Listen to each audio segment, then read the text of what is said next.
தட்டுப்பாடு டீசலுக்கும் தட்டுப்பாடு கூட்டம் கூட்டமா லைன்ல நிக்கிறாங்க சாப்பாட்டுக்கும் தட்டுப்பாடு காசுக்கும் தான் தட்டுப்பாடு வாழ்க்கை எல்லாமே போராட்டமா மாறுதுங்க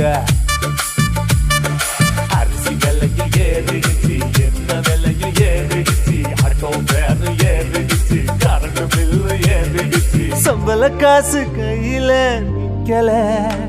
இந்த நிலைமையத்தான் நானும் எதிர்பார்க்கல காசு வந்ததும் தெரியல போனதும் தெரியல பேங்க் பேலன்ஸும் ஜீரோ ஆச்சு சிலிண்டருக்கு தட்டுப்பாடு தினம் போராட்டம் தான் எங்க பாடு சிலிண்டருக்கு தட்டுப்பாடு தினம் போராட்டம் தான் எங்க பாடு